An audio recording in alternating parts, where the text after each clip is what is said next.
నేను మీకు తెలియచేసే బీజాక్షర మంత్రములు అంటే ఆలోచనలు ఎలా సత్యము అని మీరు అనుకోవటానికి కొంతమంది నేను జాతి మత కుల భేదములు లేకుండా అని తెలియచేస్తున్నాను. ఈ ప్రయత్నములలో కొంతమందికి అనుమానం రావచ్చు. దానికి నేను మీకు తెలియచేసేది ఏంటంటే, మీరు చేసిన మంత్రమునకు సత్యం చిత్రగుప్తుడు. చిత్రగుప్తుడు అంటే యమలోకములో సినిమాలలో అతను కాదు. చిత్త ప్లస్ గుప్త, మీ బుద్ధే చిత్తము. దాంట్లో మీరు చేస్తున్న పాప పుణ్యముల కర్మలన్నీ రహస్యంగా ఉంటాయి, గుప్తంగా. వాటి ద్వారానే మీకు ప్రాణుల రూపాలు కలుగుతాయి శృతి ప్రామాణికముగా. మీరు చిత్తములో తెలిసి తెలియక చేసిన చిన్నప్పుడు తర్వాత అనేక జన్మల పాపాలని మీకు అవి మీ సుఖదుఖాల రూపేణ అనారోగ్యాలు ఆర్థిక అభివృద్ధి తెలియచేస్తూ ఉంటుంది. ఈ చేసుకోవటం వల్ల నేను చెప్పినటువంటిది శృతి ప్రామాణికమైనవి చేసుకోవటము, శ్రీ విద్యలోకి రావటము, సంధ్యావందనం బ్రాహ్మణులతో కర్మలు చేయించుకోవటం వల్ల మీ చిత్తంలో మీకు తెలియకపోయినా ఇవి మళ్ళా పాపాలు తగ్గి పుణ్యాలుగా ఏర్పడతాయి.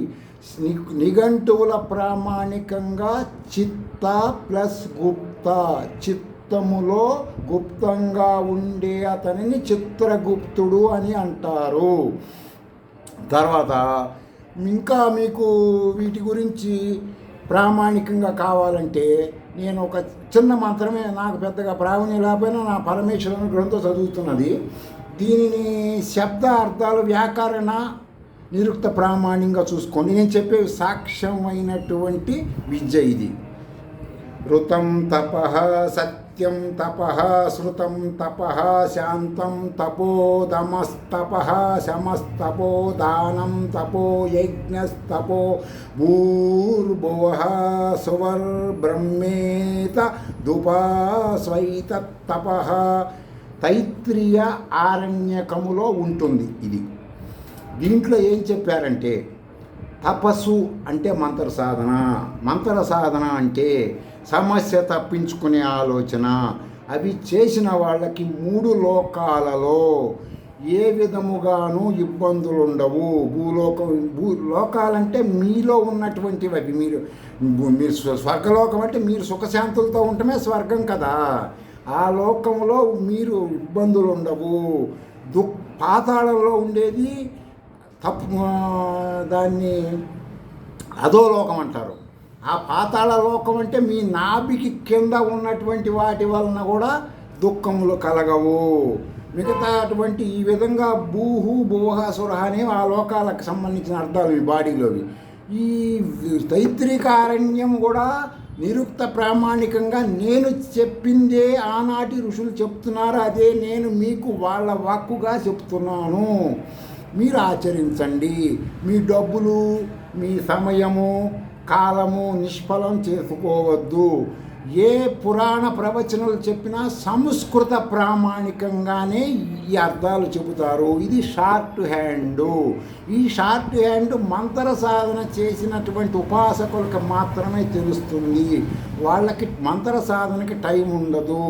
ఏదైనా సరే ఒక దీపారాధన చేసి మేము దేవతార్చన నమస్కారం పెట్టుకొని ఏవో 2-3 సంస్కృత పదాలు చదివి వెళ్తుంటారు. వాళ్ళకి ఈ జ్ఞానము ఉండదు. స్వానుభవ జ్ఞానం ఉన్నవాడు మాత్రమే శృతుల ఆధ్యాత్మికం చెప్పటానికి అర్హుడు. నాకు అవకాశం పరమేశ్వరి ఇచ్చింది, నేను తెలియచేస్తున్నాను.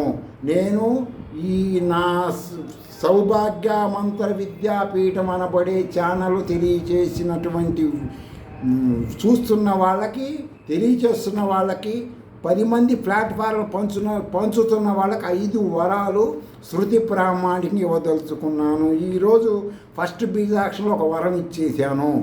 నేను ఇచ్చిన వరాలు ఖచ్చితంగా నెరవేరుతాయి. సామాన్యమైనటువంటి వాక్కుగా భావించద్దు. మొదటిది ఇచ్చాను. రేపు బీజాక్షరంలో రెండోది ఎవరికి ఇయ్యాలో రాత్రికి పరమేశ్వరి పరంగా తెలుసుకొని చెబుతాను.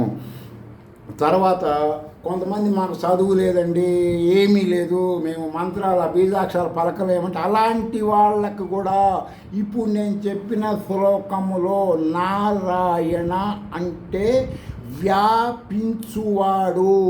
నారాయణ అనే శబ్దాన్ని నీళ్లతో తీసుకోవాలి. నీళ్లు ఎలా వ్యాపిస్తాయో అలా వ్యాపించువాడిని నారాయణుడు అని అంటుంది నిరుక్తము. దానికి ఏ చదువు లేనివాడైనా నారాయణ అనే మంత్రానికి శృతి ప్రామాణికమైన ఒక శబ్దము పెట్టుకొని నిరంతరము చేస్తే వాడికి కూడా ఫలితం వస్తుంది, ఋషులు చెప్పినది. కాబట్టి మీరు మాకు అసలు మేమేం మా శబ్దాలు సరిగా పలకపోతే ప్రాబ్లమ్స్ వస్తాయని మీరు కొన్ని వివరాలు చెప్పారు కదండి. మంత్రగాయత్రి చేయాలంటే మంత్రగాయత్రి లేకుండా కూడా చేసేటువంటి ఋషులు అట్టడుగు జ్ఞానం కలిగిన వాళ్ళకు కూడా చెప్పారు. మీకు తెలియక చెప్పేవాళ్ళు లేక మీరు చెయ్యట్లేదు. కాబట్టి నేను చెప్పినటువంటిది నారాయణది ఈ 50 రోజుల్లో ఏదో ఒక రోజు దానికి ఏ బీజాక్షరంతో చేసుకోవాలో కూడా చెప్తాను. కాబట్టి మీరు ఆచరించండి. ఋషులు చెప్పినది మాత్రమే మనం ఆచరించాలి. పొట్ట కూటి కోసం చెప్పే వాళ్ళవన్నీ ఆచరిస్తే మీకు ఏది జరగదు. మీ మనస్సులో మీ బుద్ధిలో బుద్ధికి దగ్గరగా పరమాత్మ మహావిభో రూపములో ఉంటాడు. ఉన్నప్పుడు మీరు చేస్తున్నవి ఆ బుద్ధిలో ఉన్న చిత్రగుప్తుడు, చిత్త ప్లస్ గుప్తం, అవి అన్నీ కూడా మీరు మీరు చెప్పకుండా చేసే అనేక పాపాలు కూడా అతను ఆ బుద్ధి అనబడే చిత్రగుప్తుడు మొత్తం రాసుకుంటాడు. ఏ కులమోడైనా ఏ మతమోడైనా పాపాలు చేసినా పుణ్యాలు చేసినా రాసుకుంటారు. పాప పుణ్యములని దగ్ధం చేసుకునే విధానమే నేను చెప్తున్నాను. కర్మ ఎక్కడికి పోదు, కానీ కర్మ ఫలితం అనుభవించకుండా ఆ కర్మ వికర్మగా మారిపోయేటువంటిదే శ్రీ విద్య. అదే నేను మీకు పరి విధాలుగా కిందకి దిగి అట్టడుగులోకి వచ్చి పైనుంచి మేడ నుంచి మీ బుర్రలకు అందే విధంగా చెబుతున్నాను. మీరు ఆచరించండి. 10th క్లాసు మాత్రం వాళ్ళకే నేటి దృశ్య ప్రపంచ ఆధ్యాత్మికం. తర్వాత నుంచి మీలో ఉన్నవి మీరు తెలుసుకోవాలి. టెక్నాలజీ ఉపయోగించండి, తెలుసుకోండి. నేను చెప్పే మంత్ర విద్యలు సామాన్యులు తెలుసుకునేవి కాదు. కీర్తి కాంత కనకములతో మీకు ఇవి ఎవ్వరు చెప్పరు. నేను స్వానుభవంగా చెబుతున్నాను. నిన్న బాలాత్మ మంత్ర విద్య, మొన్నేమో ఒకరోజేమో అసలు ఊహించని అంటే అవన్నీ నాకు